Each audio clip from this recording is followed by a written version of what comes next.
बिस्मिल्लाहिर्रहमानिर्रहीम। आज का हमारा टॉपिक लैंगमुयर एडजॉर्प्शन आइसोथर्म। तो आप पहले भी पढ़ चुके हैं कि एडजॉर्प्शन आइसोथर्म क्या होता है कि जब हम किसी भी एडजॉर्बेट की अमाउंट जो per unit mass of adsorbent होती है उसको हम कंसंट्रेशन या प्रेशर ऑफ एडजॉर्बेट के अगेंस्ट प्लॉट करते हैं, तो हमारे पास जो आइसोथर्म आता है that is known as Langmuir adsorption isotherm. अब ये आइसोथर्म किस तरह से होता है, ये एडजॉर्प्शन प्रोसेस किस तरह से होता है, तो इसको एक्सप्लेन करने के लिए मुख्तलिफ मॉडल जो है सजेस्ट किए गए हैं। उनमें से इम्पॉर्टेंट मॉडल जो हैं वो लैंगमुयर एडजॉर्प्शन आइसोथर्म है, फ्रेंडलिक एडजॉर्प्शन आइसोथर्म है, टेम्पकिन है, और भी बहुत सारे मॉडल हैं। तो यहाँ पे आपके कोर्स में लैंगमुयर और फ्रेंडलिक एडजॉर्प्शन आइसोथर्म इंक्लूड किए गए हैं। तो लैंगमुयर एडजॉर्प्शन आइसोथर्म ये जो है एरविन लैंगमुयर ने 1916 में प्रपोज किया था, और इसके चंद एक इम्पॉर्टेंट मेन पॉइंट्स हैं। सबसे पहला पॉइंट ये है कि जो एडजॉर्प्शन होती है किसी भी सॉलिड सरफेस के ऊपर किसी भी गैस या लिक्विड की, तो वो फिक्स्ड नंबर ऑफ साइट्स के ऊपर होती है, और हर जो साइट है वो एडजॉर्बेट का एक पार्टिकल एडजॉर्ब कर सकती है। इसका मतलब ये है कि जो सॉलिड सरफेस है एडजॉर्बेंट की वो होमोजीनियस होती है, यानी सारे के सारे जो एडजॉर्बेट के ऊपर साइड्स हैं जो कि एडजॉर्बेट को अटैच करेंगी वो एक जैसे हैं। दूसरा इम्पॉर्टेंट पॉइंट ये है कि जब भी एडजॉर्बेंट के ऊपर अटैच होता है इस मॉडल के मुताबिक, तो वो मोनोमॉलिक्यूलर लेयर बनाता है। तो लैंगमुयर एडजॉर्प्शन आइसोथर्म मोनोमॉलिक्यूलर लेयर को एक्सप्लेन करता है। तीसरी बात ये है कि जो एडजॉर्बेट की एडजॉर्प्शन होती है वो लोकलाइज्ड साइट्स पे होती है, मखसूस साइट्स पे होती है, और इसका मतलब ये है कि जब एडजॉर्बेट के मॉलिक्यूल एडजॉर्बेंट के ऊपर अटैच होते हैं तो एडजॉर्बेंट की सरफेस के ऊपर मूव नहीं कर सकते, उनकी ट्रांसलेशनल मोशन रुक जाती है।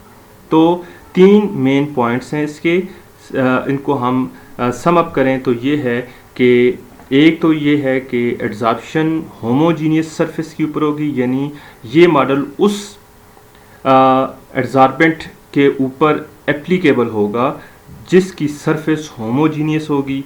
दूसरा ये है कि ये मोनोमॉलिक्यूलर लेयर फॉर्मेशन को एक्सप्लेन करेगा, और तीसरा ये है कि लोकलाइज्ड साइट्स पे एडजॉर्प्शन, यानी कि मॉलिक्यूल एडजॉर्प्शन के बाद ट्रांसलेशनल मोशन शो नहीं करेंगे।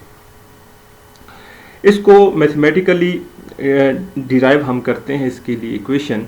तो उसके लिए ये बात सिंपल सी है कि याद रखनी है कि जो एडजॉर्प्शन का प्रोसेस है उसमें मेनली 2 प्रोसेसेस सिमल्टेनियसली हो रहे होते हैं। एक है एडजॉर्प्शन और दूसरा है डिजॉर्प्शन, यानी किसी भी गैस का गैसियस फेज से सॉलिड की सरफेस पे अटैच हो जाना, इसको हम एडजॉर्प्शन कहते हैं, और किसी भी मॉलिक्यूल का एडजॉर्बेंट की सरफेस से डिटैच होकर दोबारा से गैसियस स्टेट में चले जाना, इसको हम डिजॉर्प्शन कहते हैं। तो हमें ये पता है कि जब आप किसी भी एडजॉर्बेंट को एडजॉर्बेट के साथ इन कांटेक्ट रखेंगे तो एडजॉर्बेंट की जो सरफेस है वो सारी की सारी एम्प्टी होगी, लिहाजा स्टार्ट में जो भी मॉलिक्यूल एडजॉर्बेंट के ऊपर आकर हिट करेगा उसके वहाँ पे अटैच या एडजॉर्ब होने के हाई चांसेस होंगे, लिहाजा स्टार्ट में एडजॉर्प्शन की जो स्पीड है वो हाई होगी। टाइम के साथ साथ जब सरफेस जो है वो एडजॉर्बेंट की कवर होती जाएगी तो फिर डिजॉर्प्शन भी स्टार्ट होगी, यानी वहाँ से मॉलिक्यूल गैसियस स्टेट में दोबारा से जाना शुरू हो जाएंगे, और एडजॉर्प्शन की स्पीड स्लो होना शुरू हो जाएगी, क्योंकि अब वही मॉलिक्यूल सरफेस पे अटैच होंगे जो उन साइड्स पे आकर हिट करेंगे जहाँ पे पहले से कोई मॉलिक्यूल अटैच नहीं है। लिहाजा टाइम के साथ साथ एडजॉर्प्शन की स्पीड स्लो और डिजॉर्प्शन की स्पीड इंक्रीज होना शुरू हो जाएगी। तो एक ख़ास वक्त के बाद एक हमारे पास स्टेट आ जाएगी जिसको हम इक्विलिब्रियम स्टेट कहते हैं, और उस स्टेट में एडजॉर्प्शन और डिजॉर्प्शन की स्पीड बराबर हो जाएंगी, यानी जिस स्पीड से एड्जार्बेट के मालिक्यूल सरफेस पे अटैच हो रहे हैं, उसी स्पीड से वो वहाँ से रिमूव भी हो रहे हैं। तो उस पॉइंट को हम इक्विलिब्रियम पॉइंट कहते हैं। अब हम ये ले लेते हैं कि जो सरफेस कवर्ड है एड्जार्बेंट की, वो सरफेस जो गैस से कवर्ड है, तो उसका जो फ्रैक्शन है, उसका वो हिस्सा जो कि कवर्ड है, उसको हम थीटा से रिप्रेजेंट कर देते हैं। और चूंकि जब फ्रैक्शन की हम बात करेंगे तो जो टोटल अमाउंट होती है 1 होती है, तो वो जो सरफेस अनकवर्ड है वो 1 माइनस थीटा, 1 टोटल अमाउंट और थीटा कवर्ड है तो 1 माइनस थीटा अनकवर्ड हो गई। तो this is fraction of surface covered and total surface is 1 and 1 minus theta is surface uncovered. अब लैंगमुयर ने ये प्रपोज किया कि रेट ऑफ एड्जॉर्प्शन दो चीज़ों के साथ डायरेक्टली रिलेटेड है। एक, एड्जॉर्प्शन की जो स्पीड है वो प्रेशर के साथ डायरेक्टली प्रोपोर्शनल है। प्रेशर आप जितना भी एड्जॉर्बेट का बढ़ाएंगे उतना ही रेट ऑफ एड्जॉर्प्शन बढ़ेगा। और दूसरी बात, जितनी सरफेस अनकवर्ड होगी, जैसे अभी मैंने बताया कि अगर सरफेस कवर होती जाए तो फिर एड्जॉर्प्शन की स्पीड स्लो होगी, जितनी सरफेस अनकवर्ड होगी तो हम ये कह सकते हैं rate of adsorption is directly proportional to pressure of adsorbate as well as the fraction of surface which is uncovered. इस प्रोपोर्शनलिटी के साइन को हम हटाएंगे, यहाँ पे एक कांस्टेंट आ जाएगा K1। तो rate of adsorption is equal to a constant K1 into P, pressure of adsorbate, into 1 minus theta, it is the fraction of surface uncovered। जबकि रेट ऑफ डीजॉर्प्शन एक ही चीज़ के ऊपर डिपेंड कर रही है कि यहाँ पे सरफेस कितनी कवर्ड है। जितनी ज़्यादा सरफेस कवर्ड होगी उतना ही रेट ऑफ डीजॉर्प्शन हाई होगा।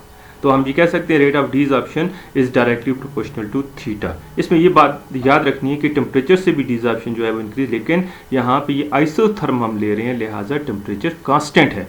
तो rate of desorption is directly proportional to theta. इसको हम प्रोपोर्शनलिटी के साइन को हटाकर कांस्टेंट इक्वलिटी में कन्वर्ट करेंगे तो हमारे पास ये कांस्टेंट आ गया। अब इक्विलिब्रियम पे क्या होता है, इक्विलिब्रियम पे रेट ऑफ एड्जॉर्प्शन और रेट ऑफ डीजॉर्प्शन बराबर हो जाते हैं। तो रेट ऑफ एड्जॉर्प्शन हमारे पास K1P इंटू 1 माइनस थीटा के इक्वल है, रेट ऑफ डीजॉर्प्शन K2 थीटा के इक्वल है। अब इसको हम देखें, इसको हम ओपन करेंगे इस ब्रैकेट को, तो K1P into 1 and K1P into theta हो जाएगा। तो ये K1 into P minus K1P into theta is equal to K2 theta. Theta वाली टर्म एक साइड पे ले जाएं, इस टर्म को हम इस साइड पे ले आते हैं, ये हमारे पास प्लस होगी। थीटा को हमने कॉमन ले लिया तो K2 plus K1 into P रह गया और K1P इस साइड पे रह गया। थीटा को अकेला कर दें तो K2 plus K1 into P यहाँ पे डिनोमिनेटर में आ गया। तो ये हमारे पास इक्वेशन आ गई, this is for the fraction of surface covered. अब इस इक्वेशन को हम डिवाइड, इसकी राइट हैंड साइड को देखें, ये राइट हैंड साइड को यहाँ पे हम इसको K2 से डिवाइड कर देते हैं, इसको भी K2 से और इसको भी K2 से, इससे करेंगे तो इक्वेशन के ऊपर कोई फर्क नहीं पड़ेगा।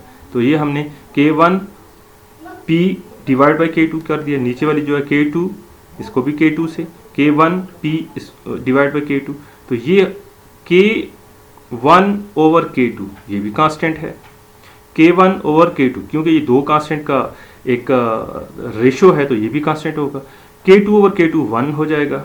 इन दोनों कांस्टेंट की जगह पे हम एक कांस्टेंट लिख देते हैं B। तो theta is equal to BP divide by 1 plus BP। ये हमारे पास इक्वेशन आ गई, this is known as Langmuir adsorption isotherm. ये फ्रैक्शन ऑफ सरफेस जो कवर्ड है उसको रिलेट करती है प्रेशर ऑफ एड्जॉर्बेट के साथ। इसकी एक और फॉर्म हम डिराइव करते हैं कि अगर हम ये ले लेते हैं कि जो अमाउंट गैस की यानी एड्जॉर्बेट की वो अमाउंट जो कि per unit mass of adsorbent adsorb हो रही है उसको हम Y ले लें कि amount of adsorbate adsorb per unit mass of adsorbent, इसको हम Y ले लें। तो ये हम देखते हैं कि ये सरफेस कवर्ड के साथ डायरेक्टली, जितनी सरफेस कवर्ड होगी इसका मतलब है कि ज़्यादा अमाउंट एड्जॉर्ब है। अगर कम सरफेस कवर्ड होगी तो कम अमाउंट एड्जॉर्ब है। This is directly proportional to theta surface covered.